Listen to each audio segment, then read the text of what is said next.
సర్వశక్తిమంతుడా, సర్వోన్నతుడా, సర్వాధికారి, సర్వసృష్టికి కారణభూతుడైన మా గొప్ప దేవ, ఈ 2024 సంవత్సరంలో మమ్మల్ని ప్రవేశింపజేసి గత నెలంతా కాచి కాపాడు రక్షించి ఈ 2 నెలలకు ప్రవేశింపజేశారు ప్రభువా. ఇక ఉపవాస ప్రార్థన దినాల్లో నీ సన్నిధిలో గడప గొప్ప భాగ్యాన్ని మీరు మాకు ఇచ్చిన గొప్ప భాగ్యాన్ని బట్టి నీకే స్తోత్రం తండ్రి. నీ సన్నిధిలో ఎక్కడ ఇద్దరు ముగ్గురు కూడి ఉంటారు వారి మధ్యలో ఉంటారని సరచిన గొప్ప దేవుడు ప్రభువా. మా మధ్యలో మీరున్నారని నమ్ముతున్నాం ప్రభా. నీ సన్నిధి మాతో ఉందని నమ్ముతున్నాం ప్రభా. ఇప్పటివరకు మేము పాడిన పాటల ద్వారా మీ నామాన్ని మహిమ వచ్చి నమ్ముతున్నాం తండ్రి. ఇదిగో తండ్రి వాక్యదానికి మేము వెళ్ళబోతున్న కేసయ్య మాతో మీరు మాట్లాడండి ప్రభా. నీ వాక్యం మమ్మల్ని ఇదిగోను ప్రభా మమ్మల్ని సరిచేసేది. నీ వాక్యం 2 అంచులు గల ఖడ్గం లాంటిది కాబట్టి ప్రభా, నీ వాక్యంతో మమ్మల్ని అందరినీ కూడా దర్శించి మాతో మీరు మాట్లాడండి ప్రభా. నీకు ఇష్టమైన బిడ్డలుగా నీ యొక్క వాక్యాన్ని అనుసరించి నడుచుకునే బిడ్డలుగా మమ్మల్ని అందరూ దీవించమని యేసయ్య నామములో అడిగి వేడుకుంటున్నాం తండ్రి, ఆమేన్. ముందుగా నాకు ఈ సమయాన్ని ఇచ్చిన దేవాదేవుని వందనాలు తెలియజేసుకుని, అలాగే పాస్టర్ గారికి వారి కుటుంబానికి వందనాలు, అదేవిధంగా కూడా వచ్చిన మీ అందరికి కూడా వందనాలు. ఇక రాత్రికాల సమయంలో మనం ప్రతి రాత్రి కూడా కూడుకుంటున్నాం. దేనికోసం? ఉపవాస ప్రార్థనలు జరుగుతున్నాయి. ఈ యొక్క ఉపవాస ప్రార్థనలు దేనికి సాదృశ్యంగా పెట్టారంటే యేసయ్య మన కోసం ఆయన ఇక కల్వరిగిరిలో ఆయన ప్రాణం పెట్టారు. దానికి ముందు 40 రోజులు ఇలా యేసయ్య గురించి ధ్యానించుకుంటూ ఆ యొక్క శిలువ ధ్యానాలకు మనం వెళ్దాం అన్నట్లుగా ఇక ఉపవాస దినాలన్నీ ప్రారంభించారనమాట. ఇక ఉపవాస దినాల్లో ఎందుకు అంటే మన అసాధ్యమైన కార్యాలు ఇక కొన్ని దినాలు మనకు తెలుసు కదా. ప్రతిరోజు మనం పుట్టినరోజు జరుపుకుంటామా? జరుపుకోం. ప్రతిరోజు పెళ్లి చేసుకుంటాం, పెళ్లి రోజు జరుపుకుంటామా? జరుపుకోం. కాబట్టి అలాగే ప్రతి ఒక్క దానికి కూడా ఒక స్పెసిఫిక్ టైం అనేది కనబడాలని చెప్పేసి ఏం చేశారంటే ఇక లెంట్ డేస్ని కూడా యేసయ్యని గురించి ధ్యానించుకోవడానికి ప్రత్యేకంగా అన్నట్లుగా వీటిని పెట్టారనమాట. కాబట్టి ఈ యొక్క ఉపవాస దినాల్లో చాలామంది ఉపవాసం ఉంటున్నారు, ప్రార్థనలు చేస్తూ ఉన్నారు.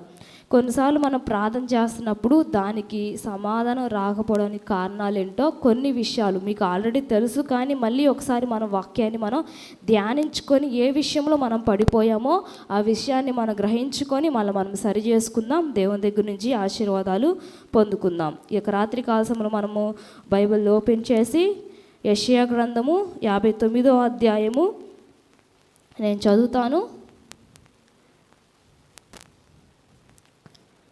8వ వచనం నుండి చదువుతున్నాను, జాగ్రత్తగా ఆలకించండి. యెషయా గ్రంథము 59వ అధ్యాయం 8వ వచనం నుండి. శాంతవర్తనమును వారెరుగరు, వారి నడువుడులలో న్యాయము కనబడదు. వారు తమ కొరకు వంకర త్రోవలు కల్పించుకొనుచున్నారు, వాటిలో నడిచివాడెవడునూ శాంతి నొందడు. కావున న్యాయము మాకు దూరముగా ఉన్నది, నీతి మమ్మును కలుసుకొనటలేదు అని చెప్తూ, వెలుగు కొరకు మేము కనిపెట్టుకొనుచున్నాము కానీ చీకటియే ప్రాప్తించును, ప్రకాశము కొరకు ఎదురుచుచున్నాము కానీ అంధకారములలోనే నడుచుచున్నాము. గోడ కొరకు గ్రుడ్డివారి వలె తడవులాడుచున్నాము, కన్నులు లేని వారి వలె తడవులాడుచున్నాము. సంధ్య చీకటి యందు వలెనే మధ్యాహ్న కాలమున కాలు జారి పడుచున్నాము. బాగుగా బ్రతుకుచున్న వారిలో నుండి చచ్చిన వారి వలె ఉన్నాము. ఇక్కడ రాయబడుతున్న మాటలు ఎవరి గురించి రాయబడుతున్నాయి అంటే వీరందరూ ఎవరో కాదు, దేవుణ్ణి తెలుసుకున్న బిడ్డలే కానీ దేవునికి ప్రార్థన చేస్తున్న బిడ్డలు కానీ వాళ్ళు దేనికోసం ఎదురు చూస్తున్నారంట? వెలుగు కోసం ఎదురు చూస్తున్నప్పుడు వాళ్ళకి ఏమొచ్చింది? చీకటి వస్తుందంట. ప్రకాశము కొరకు ఎదురు చూస్తున్నప్పుడు అంధకారం. అంటే ప్రకాశము వెలుగు ఈక్వల్గా అంటే సమానంగా ఉంటాయి. సో అంధకారమే వారికి కనబడుతుందంట. ఇంకోటి ఏంటంటే గోడ కొరకు గ్రుడ్డి వారి వలె, కన్నులు ఉన్నా కానీ ఎలా ఉందంటే ఆ మసకగా కన్నులు కనిపించని గ్రుడ్డి వారు ఎలాగైతే తడవులాడుకుంటూ వెళ్తారో అట్లా వెళ్తున్నారంట. ఇవన్నిటికి కారణం ఏంటయ్యా అని మనం చూసుకున్నట్లయితే 59వ అధ్యాయం 1వ వచనంలో రాయబడతా ఉంది. రక్షింపనేరకు ఎన్నినట్లు యెహోవా హస్తము కృష కాలేదు, విననేరకు ఎన్నట్లు ఆయన చెవులు మందము కాలేదు.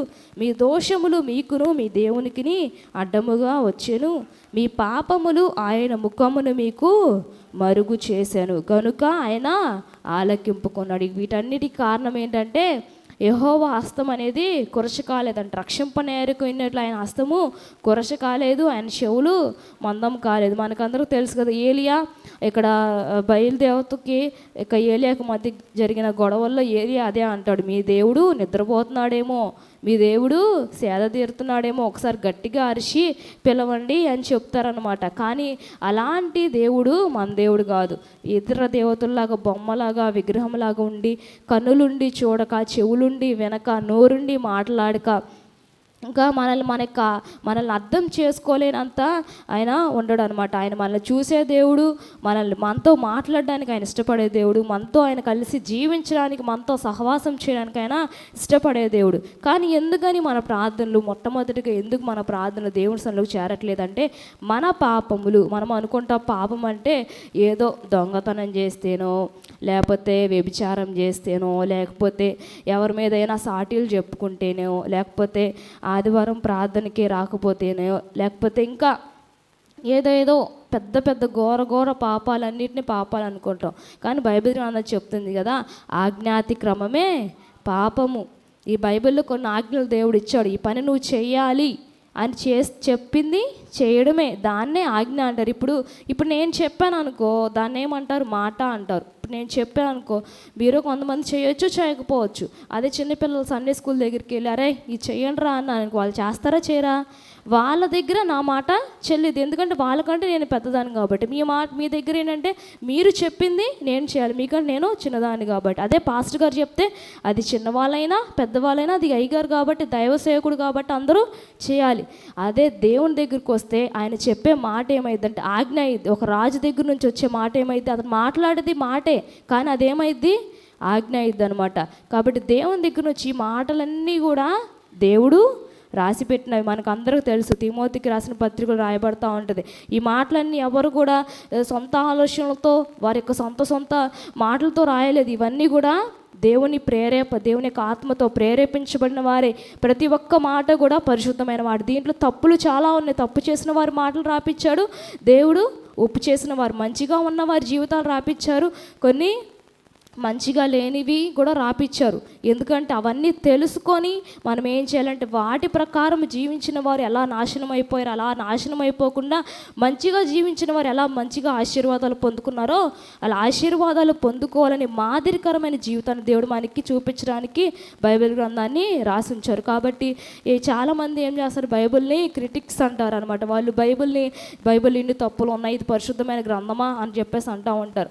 ఇంకా ఫ్యూచర్లో కూడా ఇట్లాంటివి చాలా జరుగుతూ ఉంటాయి. కానీ మనం ఏమి నమ్మినా ఏమి నమ్మకపోయినా కానీ పరిశుద్ధమైన గ్రంథాన్ని మాత్రం మనం నమ్మి ఈ మాటలన్నీ కూడా, దీంట్లో రాసిబడిన మాటలన్నీ కూడా మనం ఏమని నమ్మాలంటే దేవుని మాటలని నమ్మాలి. కాబట్టి దేవుడు చెప్తున్నాడు కదా, దేవుడు చెప్తున్నాడు, రక్షింపనేరకు విన్నట్లు నా హస్తము కురచ కాలేదు, విననేరకు విన్నట్లు నా చెవులు మందము కాలేదు. కానీ నీ యొక్క పాపము, నీ యొక్క దోషము నాకేమొస్తుంది, నీకు నాకు అడ్డముగా వస్తుంది. ఆ దోషము, ఆ పాపము, ఆ యొక్క పాపం అంటే నువ్వు చేసే చిన్న తప్పులే కాదు. ఆజ్ఞ ఈ యొక్క బైబిల్ గ్రంథంలో రాయబడినవి చేయకుండా ఉండడం కూడా పాపమే. ఎందుకంటే ఆజ్ఞాతిక్రమమే పాపము. ఆజ్ఞ ఏంటంటే దేవుడిచ్చిన మాటలు ఆజ్ఞగా మనం భావించి ఏం చేయాలంటే ఆయన మాటలన్నీ మనం అనుసరించి నడుచుకోవాలి. నీవు ఈ పని చేయొద్దమ్మా అని బైబిల్ గ్రంథంలో రాయబడింది అనుకో, ఎవరు చెప్పారు, నాకు ఎవరు చెప్పలేదు.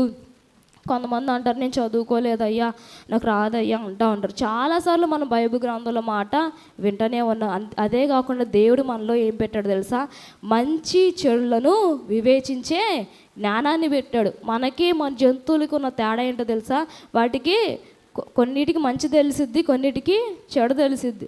ఇప్పుడు కుక్కలు ఉన్నాయి అనుకో, వాటికి భోజనం పెడితే ఇతను మంచోడే అని చెప్పేసి అంటూ ఉంటారు. అదే మన ఇంటికి వేరే వాళ్ళు వచ్చారనుకో, అదేం చేస్తుంది, మన బంధువు అని దానికి తెలీదు. ఒకసారి ఫస్ట్ టైం వచ్చినప్పుడు ఎవరికి కుక్కకి తెలీదు. ఒకసారి వెళ్ళిన తర్వాత దానికి ఏమనిపించింది అంటే అప్పుడు ఇతను వీరబంధువు అని చెప్పేసి తెలిసిద్ది. అదే జంతువులకి మనకి ఉన్న డిఫరెన్స్ అదే అనమాట.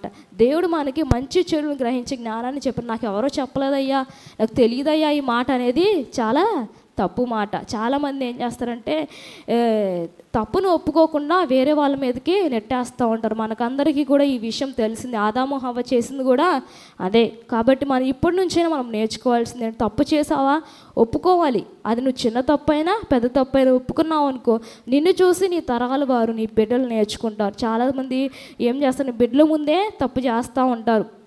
ఆ తప్పు వల్ల ఏం చేస్తారు, బిడ్డలు కూడా వాటిని నేర్చుకుంటూ ఉంటారు. చిన్న చిన్న తప్పులైనా ఇప్పుడు చిన్న తప్పుతో స్టార్ట్ అయింది, తర్వాత పెద్ద తప్పుగా అది మారిపోతూ ఉండేది.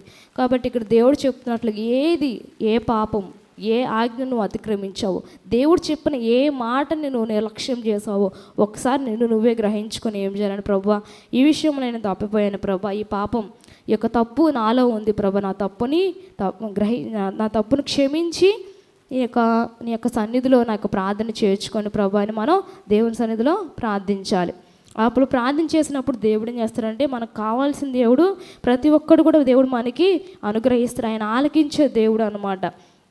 ఇంకోటి మనం చూసుకున్నట్లయితే కీర్తన గ్రంథంలో రాయబడతా ఉంటుంది. కీర్తనలు 66వ అధ్యాయం 18వ వచనంలో రాయబడతా ఉంటుంది ఒక మాట. కీర్తనలు 66వ అధ్యాయం 18వ వచనము, నా హృదయములో నేను పాపమును లక్ష్యము చేసిన యెడల ప్రభువు నా మనవి వినకపోవును. రెండోది ఏంటంట, మన హృదయం గురించి ఇర్మియా గ్రంథంలో రాయబడుతూ చెప్తా ఉంటారు. హృదయము అన్నిటికంటే మోసకరమైందంట. ఈ లోకంలో పక్కనున్న మనుషులు లేకపోతే అమ్మో వాళ్ళు నన్ను మోసం చేశారండి, ఎంత నమ్మానో వాళ్ళు నన్ను మోసం చేశారండి అని చెప్పేసి ఇతరులు నిందిస్తూ ఉంటారు. కానీ మనల్ని మనం నిందించుకోవాలి. ఎందుకంటే మన శరీరంలో ఉన్న హృదయమే చాలా మోసకరమైందంట. అది ఘోరమైన వ్యాధి గలదంట. దాన్ని గ్రహించే వాళ్ళు ఎవరు లేరు, నీకు దేవునికి తప్ప. పక్కనున్న వ్యక్తికి ఎంత శాస్త్రీయ పరంగా ఎంత టెక్నాలజీ ఎంత పెరుగుతున్నా కానీ మనిషి హృదయంలో ఏమనుకుంటున్నాడని ఎవరు కూడా గ్రహించలేరు. కాబట్టి దేవుడు అన్నాడు కదా, మన హృదయంలో కనుక మన పాపం లక్ష్యం చేసినట్లయితే దేవుడు మన ప్రార్థన వినకుండా ఉంటారు. కాబట్టి మన హృదయంలో ఏమైనా పాపాన్ని లక్ష్యం చేస్తున్నామో మనకు తెలుసు కదా. మార్కు సువార్తలు రాయబడతా ఉంటుంది, హృదయంలో నుండి అనేకమైన దురాలోచనలు, మత్సరము, కామ వికారం ఈ హృదయంలోని కొంతమంది ఏం చేస్తారు, మేము పైన ఏమి శరీరాన్ని ఏమి అపవిత్రపరుచుకోవట్లేదు కానీ హృదయంలో మాత్రం తప్పు చేస్తున్నాం. మేము పైకి తిట్టట్లేదులే కానీ మా మనసులో మాత్రం తిట్టుకుంటున్నాం. పైకి మేము ఎవరిని కించపరచలేదు కానీ మా హృదయంలో తిట్టుకుంటున్నాం. దాంట్లో ఏముంది, మేము బయటికి చెప్పి ఎవరిని బాధపరచట్లేదు కదా, బయటకు తిట్టి ఎవరిని మేము నిందించట్లేదు కదా అని చెప్పేసి అనుకుంటారు. కానీ బయట నువ్వు నిందించకపోయినా హృదయాన్ని గ్రహించే దేవుడు అంటాడు కదా, నాకు తెలుసు, నీ హృదయం మొత్తం నాకు తెలుసు కాబట్టి నీ హృదయంలో పాపం ఉంది. నువ్వు హృదయంలో పైకి తిట్టకపోయినా లోపల కుళ్ళు పెట్టుకొని నువ్వేం చేస్తున్నావు, మాట్లాడుతున్నావు. పైన ఒకటి లోన్ ఒకటి అంటారు కదా, అట్లా మాట్లాడుతున్నావు కాబట్టి నీ యొక్క ప్రార్థన నేను ఆలకించను అని చెప్పేసి దేవుడు చెప్తున్నాడు. కాబట్టి రాత్రికాల సమయంలో రెండోది మనం ధ్యానించుకున్నాం, మన హృదయము పైన లోపల ఎట్లా ఉందో పైన కూడా అట్లాగే ఉండాలి. ఇప్పుడు నీకు కోపం వచ్చింది అనుకో, తిట్టేసి తర్వాత అమ్మ క్షమాప ఇట్లా మామూలుగా అన్నాను, మరి మీరు అలా చేయకుండా ఉన్నట్లయితే నేను అలా తిట్టేదాన్ని కాదు కదా అని చెప్పేసి మీరు ఏం చేయాలంటే క్షమాపణ అడిగి పొందుకోవాలి. లేకపోతే వాళ్ళ దగ్గరికి వెళ్ళి ఇట్లా చేశారు మీ అబ్బాయి, లేకపోతే మీరు ఇట్లా అన్నారు కాబట్టి నేను ఇట్లా అన్నా అని చెప్పేసి వాళ్ళ దగ్గరికి వెళ్ళి చెప్పడమే. అట్లా కాకుండా మన హృదయంలోనే ఉంచుకున్నాము అనుకో, మన హృదయంలోనే ఉంచుకుంటే మనము వాళ్ళని ఏంటంటే దేవుడు మనల్ని చూస్తూ ఉంటారు. దేవుడు మనల్ని చూస్తూ ఉంటారు. హృదయాన్ని గ్రహించే దేవుడు ఏం చేస్తారు, మనల్ని చూసి ఆయన ఏమంటారంటే, నీ హృదయం నాకు అంతా తెలుసు కాబట్టి నీ ప్రార్థన నేను అంగీకరించను అంటూ ఉంటారు. కాబట్టి రెండోదిగా మన హృదయాన్ని మనం పరిశుద్ధపరుచుకోవాలి. మన వల్ల కాదు. ఇప్పుడు మన సొబ్బుతో అయితే మన హృదయాన్ని మనం పవిత్రపరుచుకుంటాం కదా, మన శరీరాన్ని పవిత్రపరచుకోవడం ఈజీయే, కానీ మన హృదయాన్ని పవిత్రపరచుకోవడం ఏ సొబ్బుతో కడుక్కుంటే హృదయం పవిత్రపరచబడిద్ది ఎవరికైనా తెలిసిద్దా? ఎవరికి తెలియదు. హృదయాన్ని పవిత్రపరిచేది దేవుడే. అందుకే దావీదు గారు ఎంతగానో విరిగి నలిగిన హృదయంతో చేసిన తప్పు ఒక్కటైనా కానీ ఆ తప్పు కోసం అతను ఎంతగానో విరిగి నలిగిన హృదయంతో అయినా ప్రార్థన చేశాడు. కాబట్టి మనం కూడా దేవుణ్ణి, ప్రభా నాకు నూతనమైన హృదయాన్ని దయచే, నా వల్ల కాదు ప్రభా, నాలో ఇక ఈ తప్పుని తీసివేయడం నా వల్ల కాదు, వాళ్ళని క్షమించలేకపోతున్నా, లేకపోతే వారిని తిట్టకుండా ఉండలేకపోతున్నా, వారిని చూసినప్పుడు నాకు అసహ్యం కలుగుతుంది, ఎందుకు కలుగుతుందో తెలియదు ప్రభా, కాబట్టి నాకు మనసును తీసివే ప్రభా అని చెప్పేసి మనం ప్రార్థన చేస్తే దేవుడు మనకి సహాయం చేస్తారు. అప్పుడు కనుక మనం ఏ ప్రార్థన చేసినా కానీ దేవుడు మనకైనా సహాయం చేసే దేవుడుగా ఉంటారు. మనకి కీర్తన గ్రంథంలోనే రాయబడతా ఉంటుంది, 145వ కీర్తన 18వ వచనంలో రాయబడతా ఉంది, తనకు మొరపెట్టు వారికి అందరికీ, తనకు నిజముగా మొరపెట్టు వారికి అందరికీ యెహోవా సమీపముగా ఉన్నాడు. కొన్నిసార్లు మనం అనుకుంటాం యెహోవా సమీపంగా, ఆయన ఎప్పుడు కూడా మనకు సమీపంగానే ఉంటాడంట. ఆయన ఎప్పుడు కూడా మనం అనుకోవచ్చు దేవుడు ఒక్కడే కదండి, నా దగ్గర ఉంటారు, సరే నేను ప్రార్థన చేస్తే నా దగ్గర ఉంటారు, మరి మా అమ్మాయి ప్రార్థన చేస్తే మా అమ్మాయి దగ్గర కూడా ఉంటారా? ఆ డౌట్ వచ్చింది ఎవరికైనా. మన దేవుడు సర్వాంతర్యామి, అందరికీ చాలిన దేవుడు. డాక్టర్ అయితే ఒకళ్ళ దగ్గరికి ఒక్కళ్ళనే చూస్తారు, కానీ మన దేవుడు అందరి, ఈ ప్రపంచంలో ఎంతమంది ఉన్నారు అందరి దగ్గరికి వెళ్ళి అందరినీ పరీక్షించగలిగిన గొప్ప దేవుడు అనమాట. కాబట్టి ఆయన మనకి ఎప్పుడు కూడా సమీపంగా ఉండాలని చూస్తూ ఉన్నాడు, మన ప్రార్థన ఎప్పుడు ఆలకించాలని ఆయన చూస్తూ ఉన్నాడు. దేవుడు ఇక్కడ అంటున్నాడు కదా, తనకు మొరపెట్టు వారికి అందరికీ, తనకు నిజముగా మొరపెట్టు వారికి అందరికీ. ఇక్కడ డిఫరెన్స్ చూసారా? నిజంగా మొరపెడుతున్నావు మనం, నిజంగా మొరపెడితే దేవుడు అంట మనకు సమీపంగానే ఉన్నాడంట. ఇప్పుడు మీ పిల్లలకి ఏదైనా కావాల్సి వచ్చినప్పుడు మీరు దగ్గరే ఉన్నారనుకో, మీరు ఏం చేస్తారు? వెంటనే తీసుకొచ్చేస్తారు. ఇప్పుడు మీ బిడ్డ పక్కనే ఉండి అమ్మ నాకు ఇది వండి పెట్టమ్మా అన్నారనుకో, వెంటనే వండి పెడతారా లేదా? లేకపోతే వేరే ఊరు వెళ్ళారనుకో, అమ్మాయి నాకు ఇది కావాలంటే ఎట్లా వండి పెడతారు? వండి పెట్టడం కుదిరిద్దా? కుదరదు కదా. అట్లాగే దేవుడు కూడా మన దగ్గరే ఉన్నాడు అనుకో, ఆయన ఏం చేస్తారు? మనం అడిగిన వెంటనే ఇదిగో తీసుకో అని చెప్పేసి ఇచ్చేస్తాడు. మన దగ్గర లేడనుకో, నిజముగా అంటే నిజంగా ఇది కావాలా అని ప్రశ్న అనమాట. ఇప్పుడు మనం ఒకటి అడుగుతున్నాం, ఇప్పుడు నాకు ఒక పెద్ద బిల్డింగ్ కావాలి వేసే అన్నా అనుకో, అది నాకు నిజంగా కావాలా? అవసరమా? అవసరం లేదు. మనకు కావాల్సింది ఒక చిన్న ఇల్లు ఉండి చక్కగా వస్తువులన్నీ ఉంటే చాలు. దేవుడు అదే ఆలోచిస్తారు అనమాట. నీకు కావాల్సింది నీకు ఇచ్చాను, నీకు అది చాలు, నీకు అవసరం లేదు నీకెందుకు, నువ్వెందుకు అడుగుతున్నావు, నీకు అవసరం లేదు కాబట్టి నీకు ఇవ్వను అని చెప్పేసి దేవుడు మన ప్రార్థన వినడు అనమాట. కాబట్టి మనం ఏది అడుగుతున్నామో దాన్ని మనం జాగ్రత్తగా పరిశీలించుకోవాలి. నువ్వు నిజంగా నీకు అవసరమైందే అడుగుతున్నావా అని మనం పరీక్షించుకొని కనుక అడిగినట్లయితే దేవుడు మనకు సమీపంగా ఉండి ఆయన తప్పకుండా ఆయన మనకి అనుగ్రహించే దేవుడుగా ఉంటున్నాడు. బైబిల్ గ్రంథాలు ఇంకా 4వదిగా మనం చూసుకున్నట్లయితే అబ్రహాం గురించి మనం చూసినట్లయితే, అబ్రహాము ప్రార్థన చేశాడు, వెంటనే దొరికిందా? దొరకలేదు. ఎన్ని సంవత్సరాలు వెయిట్ చేశాడు? 25 సంవత్సరాలు వెయిట్ చేశాడు. 25 సంవత్సరాలు వెయిట్ చేస్తూ కూడా అబ్రహాం ఎప్పుడు కూడా అతను బాధపడుతూనే ఉన్నాడు, కానీ అతను ఏం చేయలేదంటే దేవుని సన్నిధిలో ప్రార్థించడం మాత్రం మానలేదు, దేవునితో సహవాసాన్ని మాత్రం మానలేదు. 4వదిగా ఏంటంటే, దేవుడు మనకి ఇవ్వాలంటే కొన్నిసార్లు మనల్ని పరీక్షించి పరిశోధించి ఆయన మనకి ఇస్తూ ఉంటాడు. ఆయన ఇవ్వక మాత్రం మానలో. ఈ లోకంలో మనల్ని పుట్టించిన దేవుడు మనకు తల్లిదండ్రులను ఇచ్చాడా లేదా? మనం ఏదో ఒక పని చేసుకోవడానికి పని ఇచ్చాడు, మనం బ్రతకడానికి మనకు బట్టలు ఇచ్చాడు, చీరలు ఇచ్చాడు, ఇంకా ఆహారాన్ని ఇచ్చాడు. ప్రతి ఒక్కటి కూడా మన సృష్టిని చూసుకున్నట్లయితే మనం పుట్టించడానికి ముందే ఈ లోకంలో మనకు కావాల్సింది మొత్తాన్ని ఆయన ఇచ్చాడు. కాబట్టి నీకు పెళ్ళైన తర్వాత పిల్లలు వాళ్ళని తెలుసు, తర్వాత నీకు ఉద్యోగం అవసరమైందని తెలుసు, కానీ మనం ఏం చేయాలంటే కొంచెం బైబిల్ అందరూ చెప్తా ఉండేది కదా, పేతురు రాసిన పత్రికలో, కొంచెము కాలం మనము శ్రమ పడిన పిమ్మట ఆయనే మనల్ని పూర్ణులుగా చేసి స్థిరపరిచి బలపరుచునంట. పేతురు రాసిన మొదటి పత్రిక 5వ అధ్యాయం 10వ వచనంలో రాయబడతా ఉండిద్ది ఈ మాట. తన నిత్య మహిమకు క్రీస్తునందు మిమ్మును పిలిచిన సర్వకృపానిధియగు దేవుడు కొంచెము కాలము మీరు శ్రమపడిన పిమ్మట తానే మిమ్మును పూర్ణులుగా చేసి స్థిరపరిచి బలపరుచు. 4వది మాత్రం మనం ఎప్పుడు కూడా మర్చిపోకూడదు. ఏంటి యేసయ్య వాళ్ళకి ఏంటి అంత ఇచ్చేస్తున్నావు, వీళ్ళకేంటి ఎంత ఇచ్చేస్తున్నావు అని చెప్పేసి మనం యేసయ్యని నిందించకూడదు. ప్రార్థననే మానకూడదు. ప్రార్థన చేయడం అస్సలు మానకూడదు. ఈ లోకంలో ఎన్నో శ్రమలు నిందలు వస్తూ ఉంటాయి. కానీ మనం చేయాల్సింది ఏంటంటే అబ్రహాము అంత అన్ని సంవత్సరాలు వెయిట్ చేశాడు కాబట్టి అబ్రహాముకి ఏమైందంటే మంచి బిడ్డను దేవుడు ఇచ్చాడు, ఇస్సాకు, వాగ్దాన పుత్రుడు. ఆ వాగ్దాన పుత్రుడి నుంచే ఇశ్రాయేలు ప్రజలు జనాంగంగా మార్చబడింది. ఇస్సాకు అనే పేరుకి అర్థం నవ్వు అంట. సో దేవుడు మనం అనుకోవచ్చు బిడ్డలు ఉంటే సంతోషం వచ్చిద్దండి, నాకేం అవసరం లేదు అనుకుంటారు. బిడ్డలు ఉంటే సంతోషం వచ్చిద్దా? కొంతమంది బిడ్డల వల్ల తల్లిదండ్రులు ఎంతగానో బాధపడుతున్నారు. కానీ దేవుడు నీకు ఇచ్చే బిడ్డ ఎట్లా ఉంటుందంటే, దేవుడు నీకు ఇచ్చే సంతోషం లేదు, దేవుడు నీకు ఇచ్చే ఆశీర్వాదం ఎలా ఉంటుందంటే దానివల్ల నువ్వు సంతోషంగా నువ్వు జీవిస్తాం.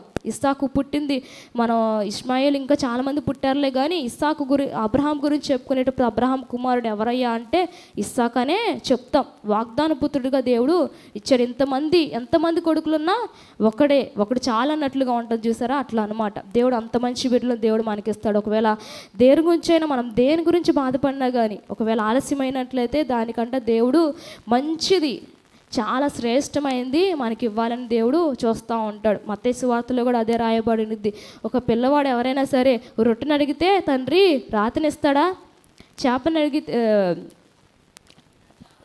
అడిగితే పామునిస్తాడా అని చెప్పేసి మీ పరలోకపు తండ్రి వాటికంటే ఇంకా శ్రేష్టమైనవి మనకి దయచేసే దేవుడు. ఈ వాగ్దానాలన్నీ మనకు తెలుసు కదా, కానీ కొన్నిసార్లు ఏం చేస్తూ ఉంటాం, తెలిసి కూడా కొన్ని శ్రమలు వచ్చినప్పుడు, కొన్ని బాధలు వచ్చినప్పుడు మనం కృంగిపోతూ ఉంటాం. కాబట్టి దానికే మనం చేయాల్సింది ఏంటంటే ప్రార్థన. ప్రభువా నన్ను బలపరచు, ఈ యొక్క శ్రమల్లో, ఈ యొక్క శోధనలో నేను ముందుకు కొనసాగేటట్లుగా నన్ను బలపరచు ప్రభువా. నా వల్ల అయితే కాదు, మన వల్ల అయితే కాదు. ఈ లోకంలో మనం ఒకళ్ళని నేను వెళ్తా, నేను సాధిస్తా అన్నాం అనుకో, అది ఎప్పటికీ కూడా కానే కాదు. దేవుడు మనకు తోడుగా ఉండాలి, దేవుడు మనల్ని బలపరచాలి. దేవుడు మనకు సమీపంగా ఉంటే ఎలాంటి శోధనైనా సరే, ఎర్ర సముద్రానైనా వాళ్ళు చీల్చి ఎర్ర సముద్రం మధ్యలో నడుచుకుంటూ వెళ్ళారు. ఎరుకో గోడలు అలాంటి గోడలనే వాళ్ళు ఏమి చేయలేదన్నమాట. దేవుని స్తుతించి వాళ్ళు ఏం చేశారు, ఎరుక గోడల్ని పడగొట్టారు. కాబట్టి గొప్ప గొప్ప ఆశీర్వాదాలు దేవుడు మనతో ఉంటేనే జరుగుతూ ఉంటాయి. కాబట్టి దేవుడిని ప్రభా నువ్వు నాతో ఉండు ప్రభా అని చెప్పేసి కొంచెం కాలము శ్రమ వచ్చినప్పుడు కొంచెం కాలం తట్టుకునే యొక్క ధైర్యాన్ని నాకు దయచే ప్రభు. ఒకవేళ ఆ శ్రమను మీరు తట్టుకోలేకపోతే ప్రార్థించే వాడి దగ్గరికి వెళ్ళి, లేకపోతే వారిని పిలిపించుకొని ఇంటి దగ్గర ప్రార్థన చేయించుకోవడం, పాస్టర్ గారిని ప్రార్థన సహాయం మనం ఎప్పుడు కూడా అడుగుతూ ఉండాలి. ప్రార్థన సహాయం అడిగితే దేవుడు మన ద్వారా కాకపోయినా వారి నుంచి అయినా ప్రభు వీళ్ళు ఇంత బాధపడుతున్నారయ్యా సహాయం చేయ ప్రభు అని చెప్పేసి వారి ద్వారా మీకు ఏమొచ్చిందంటే ఆశీర్వాదం వెంటనే వచ్చి రాదు. అంటే ఆశీర్వాదం వెంటనే రాకపోవచ్చు, కానీ ఏమొచ్చిందని మనకి ఆ ధైర్యం వచ్చింది అనమాట. దేవుడు నాకు తప్పకుండా ఆయన అనుగ్రహించే దేవుడు అని చెప్పేసి. కాబట్టి ఈ 4 విషయాలు గుర్తుంచుకోండి. మొట్టమొదటి ఏం చెప్పుకున్నాం, మొట్టమొదటిది ఏం చెప్పుకున్నాం,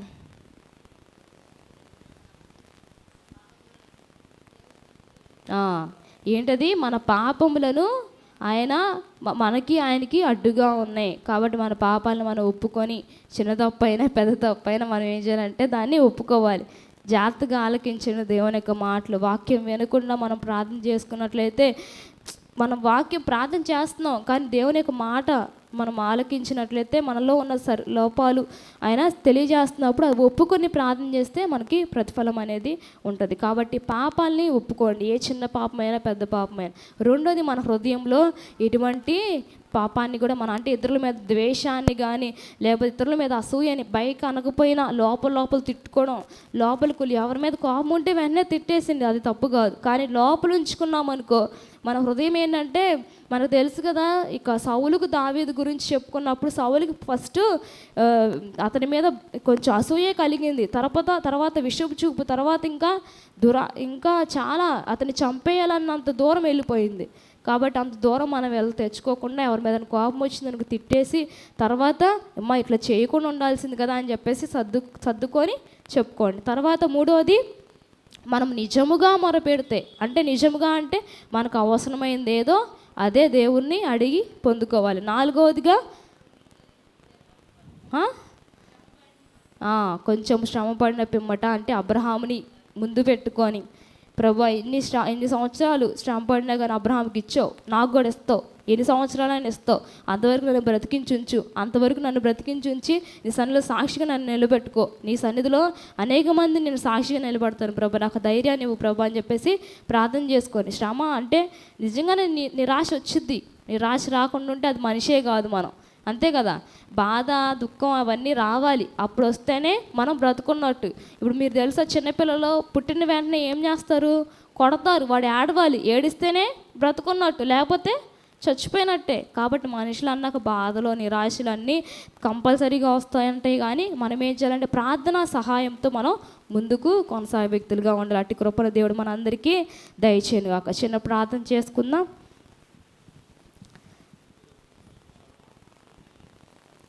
సర్వశక్తిమంతుడా ప్రభువా, ఇప్పటివరకు నీ వాక్యం ద్వారా మా అందరితో మీరు మాట్లాడినందుకు మీకే స్తోత్రం ప్రభువా. ఇదిగో తండ్రి, ఈ 4 విషయాల్లో ఏ విషయంలో మేము తప్పిపోయామో దయతో మమ్మల్ని మన్నించి, ఇదిగో ప్రభువా, మా ప్రార్థన మీ సన్నిధి చేరకపోవడానికి ఏదైతే కారణమవుతుందో యేసయ్యా, దాన్ని మీ సన్నిధిలో ఒప్పుకొని మేము ముందుకు కొనసాగే బిడ్డలు మమ్మల్ని అందరం దీవించమని, ఈ చిన్ని ప్రార్థన పాలు చెంద చేర్చుకోమని యేసయ్య నామములో అడిగి వేడుకుంటున్నాం తండ్రి, ఆమేన్. అందరికీ వందనాలు.